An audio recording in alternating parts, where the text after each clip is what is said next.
यमुना की सफाई, कूड़े के पहाड़ और फ्रीबीज का अंबार। दिल्ली की सत्ता संभालने जा रही बीजेपी के सामने क्या है टफ चैलेंज? ये सवाल जितना छोटा है उतना ही गंभीर भी है। दिल्ली को जीतना अपनी जगह पर, दिल्ली वासियों से किए गए अपने भारी भरकम चुनावी वादों को पूरा करना बीजेपी के लिए एक टास्क है। दिल्ली का चुनावी बीजेपी ने यमुना की सफाई, सड़क पानी, कूड़े के पहाड़ और साफ सफाई के अधूरे वादों को लेकर लड़ा था। भगवा पार्टी ने जनता से केजरीवाल के अधूरे वादों को पूरा करने का वादा अपने मैनिफेस्टो में किया था और आम आदमी पार्टी से एक कदम आगे बढ़कर कुछ फ्रीबीज का भी ऐलान किया था। अब जब दिल्ली की जनता ने बीजेपी का 27 वर्षों का वनवास खत्म करा ही दिया है तो पार्टी के सामने अपने मैनिफेस्टो में किए गए वादों को पूरा करने का चैलेंज है। दिल्ली सरकार के आंकड़ों के मुताबिक 2024 और 25 के लिए राज्य का अनुमानित टैक्स रेवेन्यू यानी कि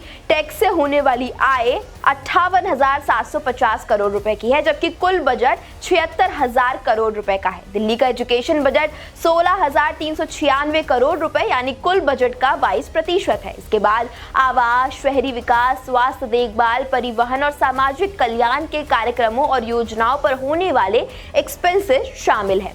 इस फाइनेंशियल ईयर के अंत तक टैक्स और अन्य स्रोतों से दिल्ली सरकार को प्राप्त होने वाला रेवेन्यू 64,142 करोड़ रुपए से घटकर 62,415 करोड़ रुपए होने का अनुमान है। बीजेपी के चुनावी वादों पर नजर डालें तो महिलाओं को हर महीने 2,500 रुपए आर्थिक मदद वाली योजनाओं पर सालाना लगभग 11,000 करोड़ रुपए का खर्च होने की उम्मीद है। अनुमान के मुताबिक दिल्ली में करीब 24.4 लाख वरिष्ठ नागरिक हैं। उन्हें हर महीने 2,500 रुपए, जिसमें से 70 वर्ष से ज्यादा उम्र वालों को 3,000 रुपए महीना पेंशन देने के लिए सालाना 4,100 करोड़ रुपए की अतिरिक्त आवश्यकता होगी। इसी तरह अकेले यमुना की सफाई पर पिछले कुछ सालों से लगभग 8,000 करोड़ रुपए की लागत आई है और फिर भी ये नदी दिल्ली में नाला बनी हुई है। दिल्ली के सरकारी अस्पतालों को अपग्रेड करने के लिए अनुमानित 10,200 करोड़ रुपए की आवश्यकता है। दिल्ली मेट्रो के विस्तार के तहत 3rd फेज को पूरा करने और 4th फेज को डेवलप करने के लिए 2,700 करोड़ रुपए की आवश्यकता होगी। दिल्ली में कूड़े के पहाड़ एक गंभीर समस्या बन चुके हैं। हर साल लाखों टन कचरा शहर के अलग अलग हिस्सों में इकट्ठा हो जाता है, जिसके निस्तारण के लिए कोई ठोस योजना नहीं है। ओखला, गाजीपुर और भलसवा जैसे कूड़ा डंपिंग साइट्स पर कचरे के विशाल ढेर लगे हैं, जिनका निस्तारण करना कठिन होता जा रहा है।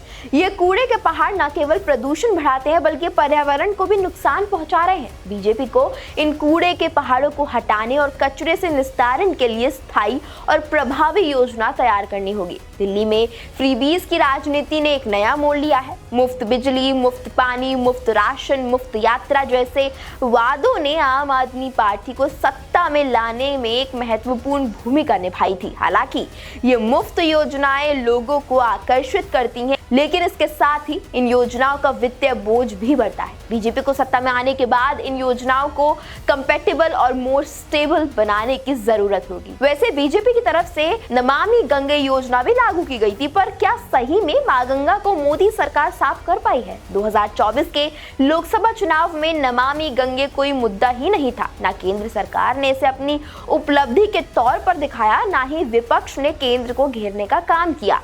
ये उदासीनता ही बताने के लिए काफी है कि नमामि गंगे प्रोजेक्ट उस कामयाबी तक नहीं पहुंच पाया जिसकी उम्मीद 10 साल पहले मोदी सरकार ने की थी। अब सवाल ये है कि क्या बीजेपी दिल्ली की इन चुनौतियों का सामना करने में सक्षम होगी या फिर दिल्ली की तस्वीर में बदलाव के बजाय और भी ज्यादा उलझनें पैदा हो जाएंगी? आने वाला वक्त ही बताएगा कि ये मुश्किलें उसकी शक्ति को मजबूत करेंगी या उसे गिराने का काम करेंगी। आप लोगों को क्या लगता है? हमें कमेंट्स करके जरूर बताएं और देखते रहिए देश के नेता।